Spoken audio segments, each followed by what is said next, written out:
Okay guys, it's time for a long-awaited video. I have today Edgar Choueiri, the designer of the Bacch and the optimal room correction that I just featured in a recent video. He's going to walk through the entire interface for you. 75 pages of manuals condensed into a video, probably going to be 2 parts, and also I got some announcements, so stay tuned.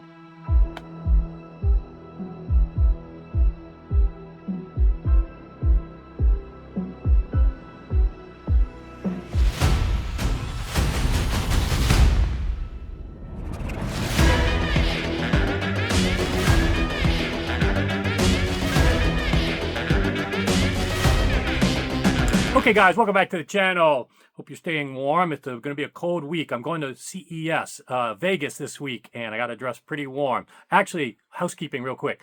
Christmas present. I got a camera, so I'm going to be, professional looking at least. I don't know how to use these things, but we'll see. I'll learn on the fly. You tell me when you see my videos from CES how they turn out. I don't know if this video is going to come before or after. Actually, this video dates back to prior to Capital Audio Fest. I should have got this out, as you're going to hear what we referenced, before Capital Audio Fest. So anybody thinks that I just do videos to pimp stuff that I sell as a dealer, because I am a dealer for Theoretica Applied Physics, the Bacch. Yeah, I should have done this 2 months ago. But it's good timing now because I have a lot of new customers, a lot of people taking delivery, and the demand is so high. I don't have to do this for marketing purposes. But this video is more about giving people that are interested in it a behind-the-scenes look of the 75-page manual, what goes into the interface, all the technology, all the features that it has.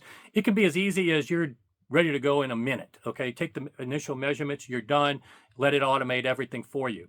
And that's important to understand because there's still some people out there, oh, I hate EQ, and let's get rid of this, guys.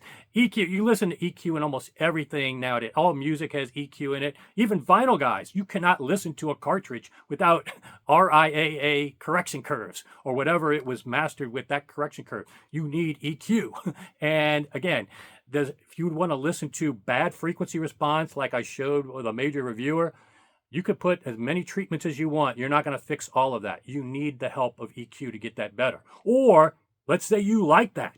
Nobody's selling gear that's designed to have that frequency response. So if you like that, if you say that is great, if you say that's the best you've heard, well, you're going to need EQ to make it look that bad, unless you just by chance have as bad a room and setup coincidentally as this gentleman has. And then again, DSP, against DSP, everything recording-wise has DSP. Every DAC, do you listen to a DAC, has DSP. Some of them even convert formats. Some of them have different filters. Some of them have upsampling. This is all digital signal processing. So again, these primitive dogmas need to go away. And what this does, though, is take out of the equation the negatives that have been in place with EQ and DSP in the past. It automates all the things for you, keeps you from making those mistakes that people knee-jerk just attributed to the entire thing. Oh, EQ's bad, DSP's bad, because they were making the mistakes or the tool itself wasn't addressing all of the concerns that are now possible with in-ear measurements, taking into account your ear pin at your listening position, not here or not estimates around your head. So this Zoom is going to get into the weeds. If you're a prospective customer, if you are a customer that want to reference video, this is going to be helpful to you. I'm probably going to do it in 2 parts. So enjoy and let me know in your comments any other questions you have. Edgar will be paying attention and can answer your questions. Yeah, so I'm glad you could join today because got a lot of busy stuff coming up with the Capital Audio Fest. You're going to be there. We're going to have 2 rooms with the Bacch, first show with 2 rooms with the Bacch. And I think this is going to be one of the most important shows because not only does it have the Bacch, which still a lot of people have not experienced the normal spatial cues and crosstalk cancellation that won all the awards so far. But there's one thing that hasn't been covered by any of the awards to date and reviews is the new optimal room correction. We use ORC for short to explain that. And I think this Zoom, we wanted to focus on that, not only for people that aren't familiar with the product, but also even existing users that are upgrading to ORC. It's a new option this year and has been rolled out. There's probably, quite a few people were on the waiting list to get this. They were very excited, and I've had it for quite a while, and it's a game changer, arguably even bigger deal than the crosstalk cancellation, which won you all these best of Product of the Year award. So without further ado, I want to turn it over to you, Edgar, and maybe do your little presentation specifically on the Bach, but also this ORC, so that people know exactly what this all means in terms that from the developer. Great. Well, thank you, Jason, again, for giving me the opportunity to talk about Bach and Bacch-SP and Bach ORC today, and for being such a great supporter of the technology. As you know, you're a customer who became a believer, and I know almost all my customers by name, and you're one of my valued customers. I treat you as such and friend now. So thanks. So today I'm going to focus on two things. I realize there's no video online, even though the Bacch-SP, which is our flagship unit, comes with a 78-page manual. Many people today do not read manuals. Even when we send them the manual, people are too busy and so on. So videos are very effective. So today I'm going to give an overview of the Bacch-SP. And I'm going to then, as a chapter 1, so to speak, and then chapter 2, I'm going to focus on the new technology that was added. Initially, was added to our Bach for Mac product last February, and now a few months ago we added it to the Bacch-SP. The Bach ORC, if I can share just here my screen, has its own website. You go here. I'm going to share my screen, and if you just Google Bach ORC, you get to our website. I'm going to describe that technology in some detail. In here, there's some high-level description of Bach ORC on this web page. You can see right away, if you just start from here and scroll down, on the right, there is a frequency response, which does not look like what you are familiar with most of the time, especially these ups and downs here at high frequencies. That's because this technology is based on binaural measurement, on using these what we call Bach BM binaural microphones in your ears. So this is not a free field measurement, and it's radically different from free field based room correction. This measures the sound pressure at the entrance of your ear canals and compensates for it in such a way that it calculates the optimum here. If I scroll down, this will get transformed into the final result of what the response will be like after the room correction has been applied. And you'll see a very important thing here. It becomes flat, very much ruler flat, starting at 1 kilohertz down. And but at higher frequencies, it does not flatten it on purpose. It still acquires these ups and downs that are typical of measurements done in the ear. And I'll explain that in a few minutes why that is so. But just want to point out that it does a number of things, at the end of which it gives you what is called an optimal response. And then plus the fact, aside from it being peculiar because it's head tracked, I'm sorry, because it's binaural, it's also the first room correction that is head tracked. With room correction, as you move your head right and left, the response of your speakers changes, especially, both high frequency and low frequencies, they both change. And if you have room modes in your room, you can go from one area where there's a lot of bass to another area with too little bass. With head tracking, we give you the room correction as optimal at every position where your head is. So it gets updated 30 times per second as a function of where your head is. And that's the first head tracked, room correction. So it's unique in the sense that it's binaural and head tracked, but there are other aspects of it that are very unique, which I'm going to discuss in a few minutes. But I just want to say that this was launched initially on the Bach for Mac, which is easier because the code is running on a computer. The Bacch-SP has its own CPU that's completely controlled, and we had to spend a few months porting that technology. So it took 4.5 years of development and research and development, and then we ported to the Bach for Mac, and within about a year, we took it to Bacch-SP. So now it's on the Bacch-SP, which is here, the section. The Bacch-SP, for those who are not familiar, is our flagship unit. So if you click on the Bacch-SP, we have two models, the Grand model and the ADIO and DIO. If you click on here, features and comparison chart, you'll see how they differ. But essentially, the Bacch-SP ADIO, which is our what we sell most, is our main unit. It has an DAC and A to D converters, top of the line, DACs and A to D converters that allows it to have analog and input and output. and it has a bunch of optional software modules. Plus, it has these all kinds of digital I/O formats for the digital input and outputs, and also different analog input and outputs. Then we have a more affordable version called Bacch DIO, which looks like the audio. This is the back of the audio, and has the analog inputs right here that you see them, and the digital inputs and outputs, including USB input and USB output, optical output, SPDIF input and output, and clock inputs and outputs, and three formats, three DACs and three A to D converters in XLR, TRS, and RCA formats. So it covers a lot of ground. And headphones too. And the headphones, for our headphones technology, which you and I agree will have a separate session on. The DIO is the same unit, but it does not have an analog input and output. In other words, it does not have a DAC, nor does it have a to D converters. The A to D converters are ideal for people who have turntables and tape machines and so on.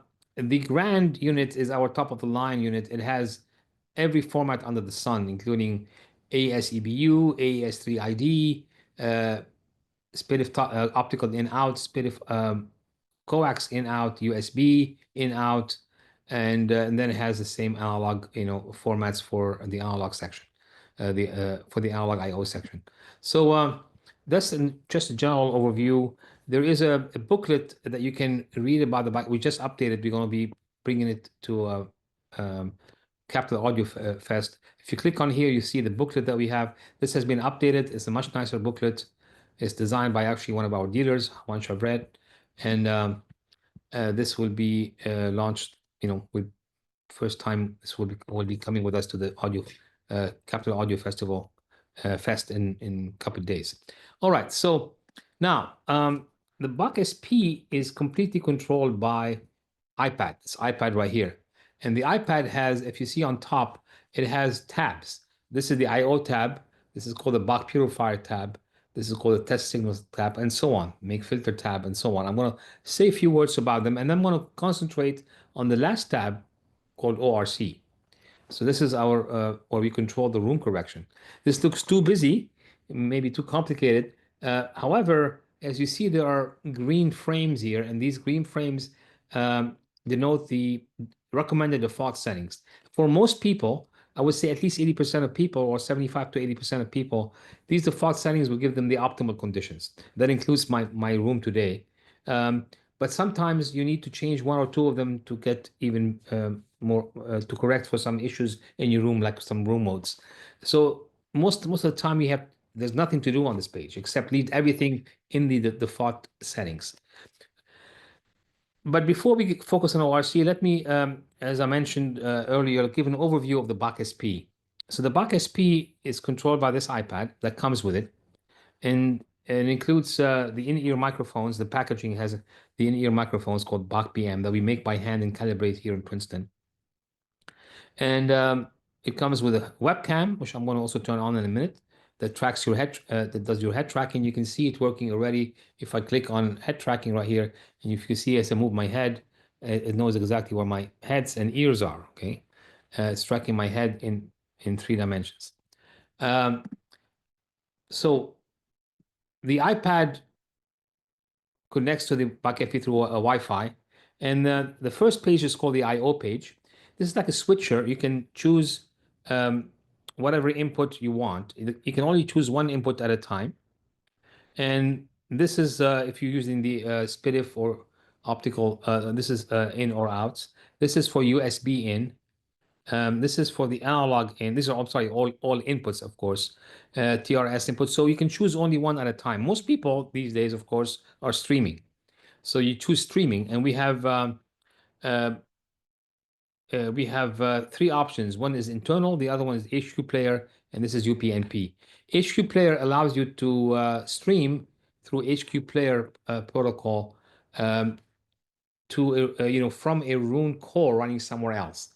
The Bacch-SP is not a Roon core, nor is it licensed to be a Roon endpoint. However, it's a perfectly Roon it's not licensed to be a Roon ready officially, but it's a Roon endpoint effectively through HQ player. So if you have a Roon core, you can stream to it through the HQ player. You don't have to do anything. You just have to select that button. Automatically, this becomes a Roon endpoint through HQ player. So most people are using Stream with HQ player, or you can use the UPnP, or this is an internal player that exists inside the Bacch-SP that comes preloaded with some test audio.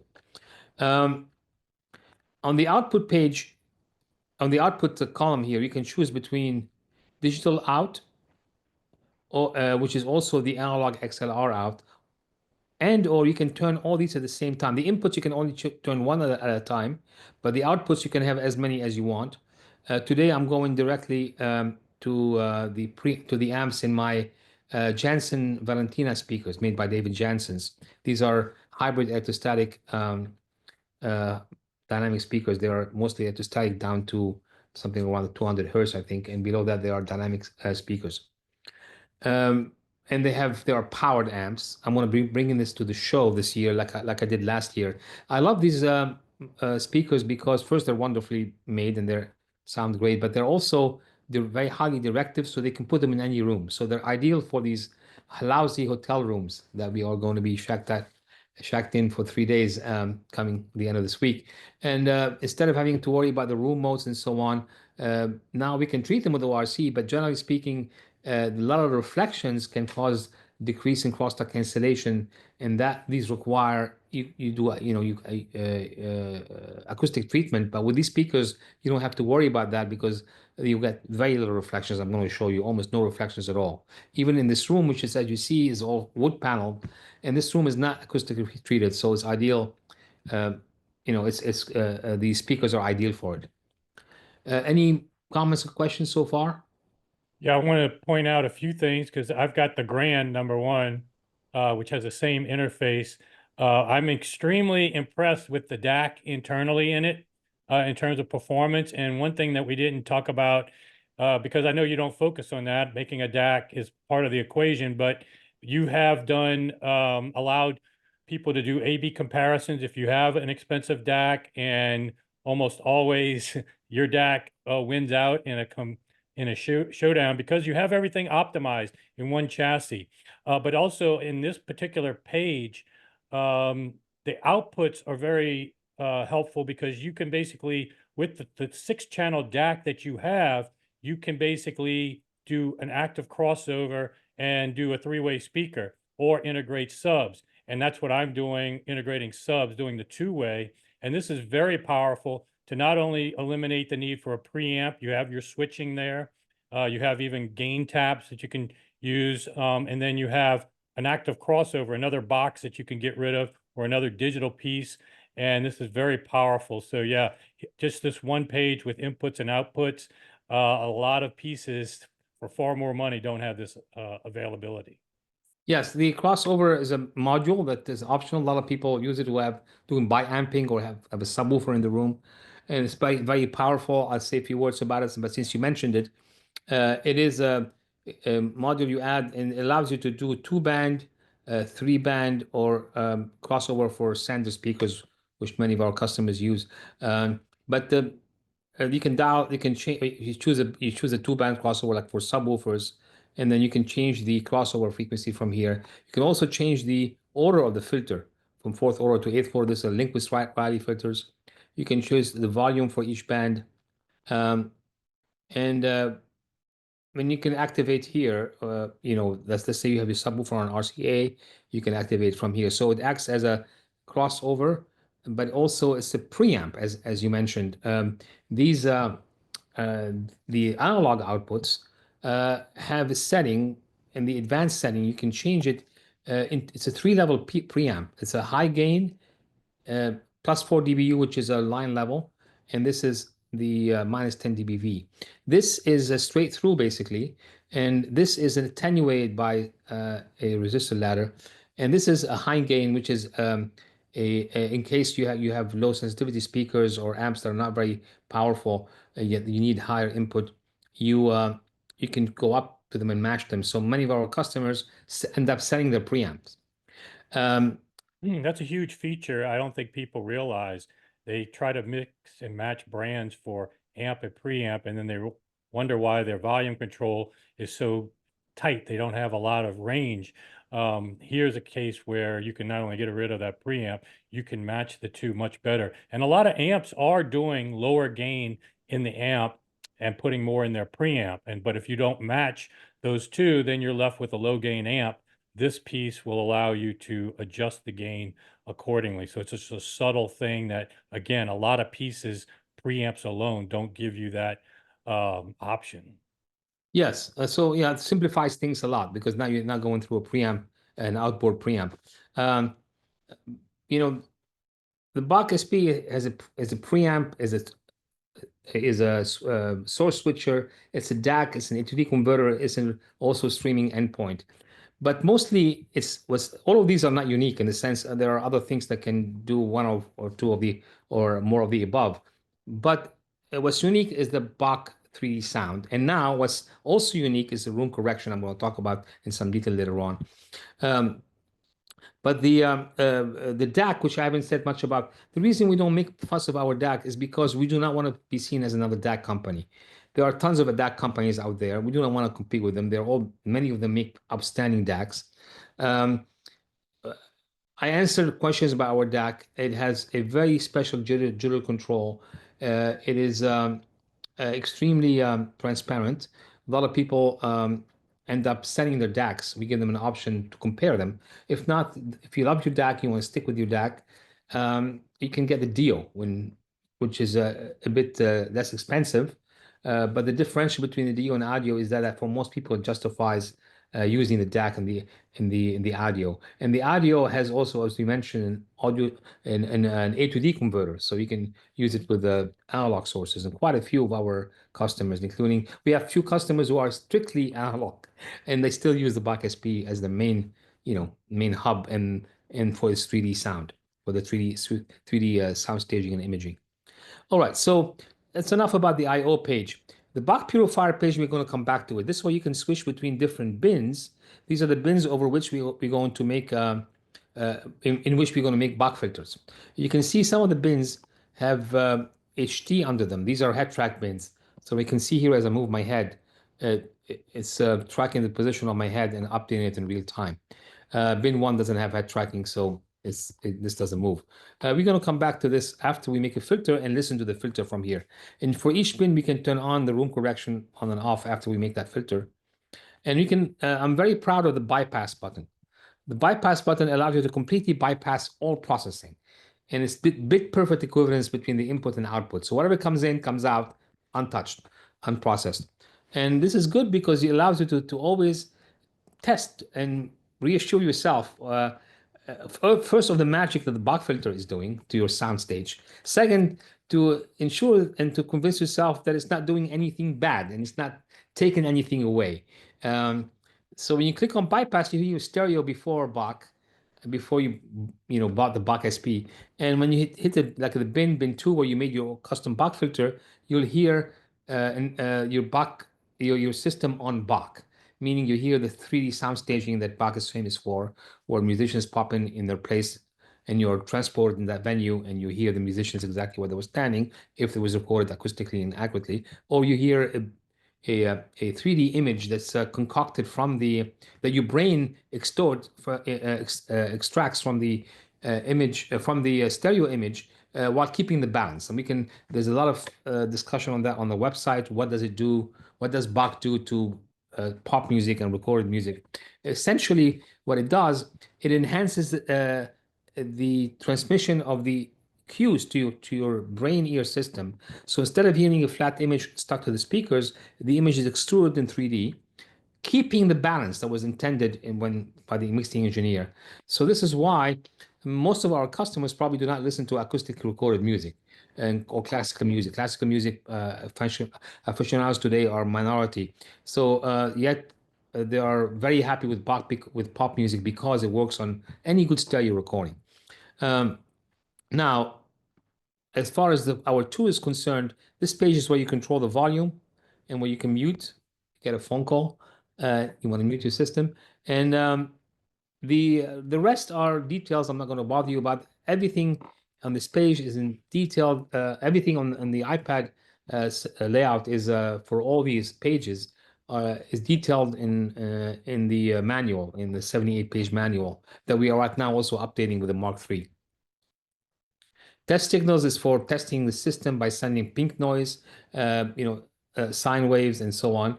To listen to it, you'll have to choose this input, and now you go to test signals. This is a sine wave, it's pink noise. You can pan it. And this is for testing, making sure everything is wired correctly and so on. There are also ways to use that to measure crosstalk cancellation, live. And these are technical issues we're not going to worry about today. This is mostly for the techies and nerds among us. The make filter is a very important page. This is where you actually make the measurements that produces the filter. And I will walk you through that in a minute. And then we have the graphic EQ. This is to some extent deprecated by our room correction. However, it still has a great value. This is a manual way to correct some room modes by lifting or attenuating some frequencies. It looks and works like an old-style equalizer. It has 31 channels, and it's a 54-bit equalizer. You can dial anything you want, and you can listen to it live, okay, by activating it right here. For example, if I put some pink noise again in the system, here we go. You can hear the pink noise. Let me crank it up a little bit. And then if you go to the graphic equalizer, you can hear the sound changing right here. Or you can flatten it like this. Deactivate it. So it's pretty much like an equalizer. Why is it with the ORC, which does everything automatically based on in-ear measurements? It's not as used as much, except it is quite useful for two things. First, there are some cases where you need to equalize beyond the room correction to compensate for some recordings deficiencies. Some recordings are, rolled off in the high or the low. You can lift that or, compensate for it. Also, some people have hearing impairment or hearing damage that is the room correction cannot guess about your hearing. It measures the sound pressure physically at the entrance of the ear canal. It does not know what your cochlea and your brain are doing, and that can be compensated for example, sibilance. A sibilance ORC cannot tell you about sibilance because that's a human perception thing, and you can use the graphic equalizer to compensate for that. Okay. The next module is the crossover module. The crossover module is we already talked about it a bit, and this is for biamping, triamping, for matching subwoofers. And again, it's a optional module that you don't need to buy it if you don't need it. The advanced page, we're not going to spend much time here. This is about technical settings. Most people don't have to change anything on that page, except we mentioned the high gain of the amp or the preamp. The high gain, the gain of the preamp, you can change it to match the gain, the input sensitivity and the gain of your amplifiers or powered speakers, if you ever use power speakers. And then we have head tracking. Head tracking tracks your head in real time. And then you can also on the iPad see exactly what the camera is seeing. And here I am going to this app that comes with the Bacch-SP, and I am going to refresh it right here. And now you can see that it shows you actually what my head is being tracked. This image floats, so when you go back to the ORC controller, it's right here in the center. You can flip it to any corner. You can see that my head is being tracked.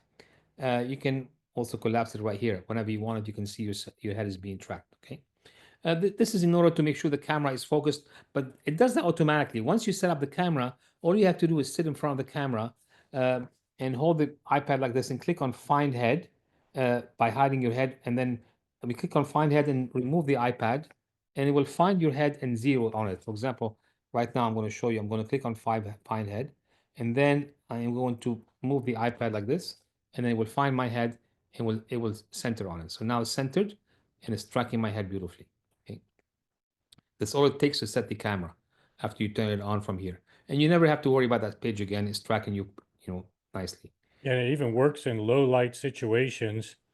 We have improved head tracking a lot. So now, as you were saying, it works in very low lights. This room is very low lit, although the camera is compensating for it, and it works perfectly fine.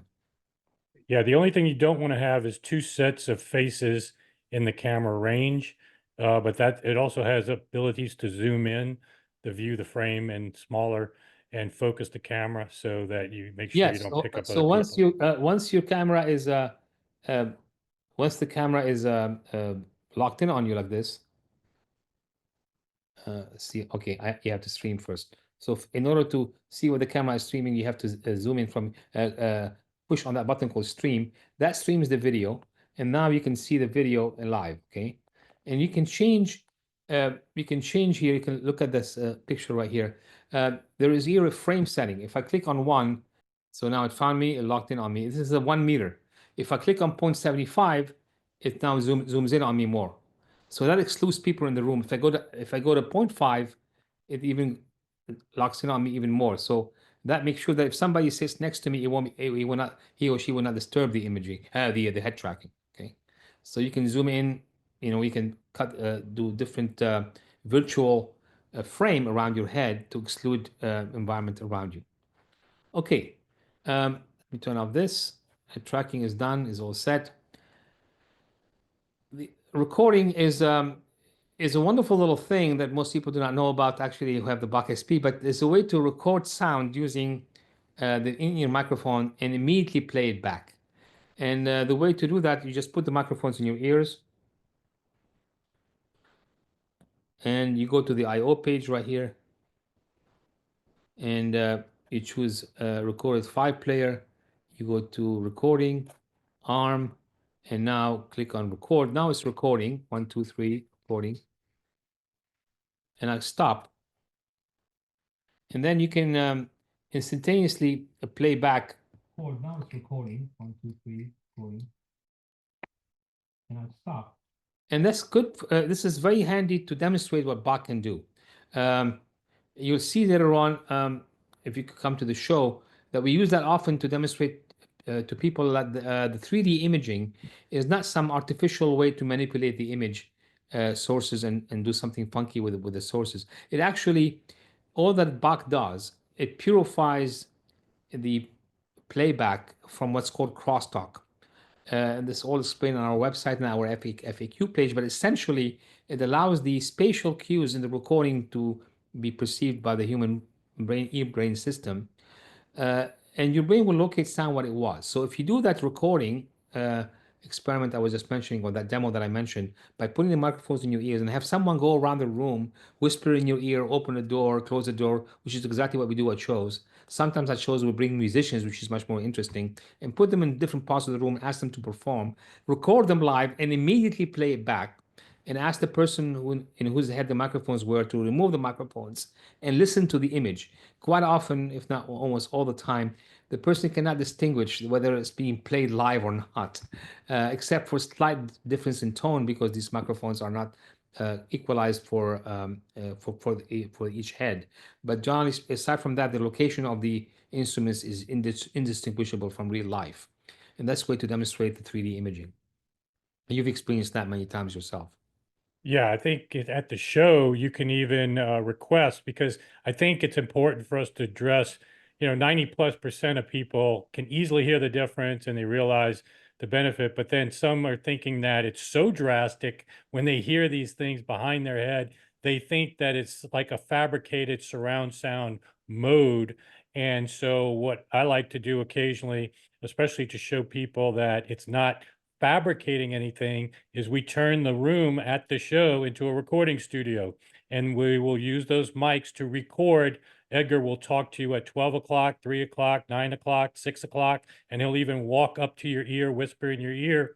That will be recorded. You're there, you saw it, you were there experiencing it live, and then he can play that recording back over just 2 speakers. And so then when you hear and see those spatial cues, you know that it's real. It's not a fabrication because you were there. And so that gives you a little more comfort when you hear these recordings, especially some of these binaurals with drastic differences in spatial cues, that it is real and not a fabrication or a surround sound processing. Exactly. Yeah, so that it's a very handy for demos. And in Munich, we've hired a few times real musicians and put them in the room and have them play and have people try to guess if they're playing. We ask them to mimic playing sometimes, and it's hard to really guess. It even fools me. Anyway, so that's an overview, like a bird's eye view of the Bacch SP and what the module is about and so on.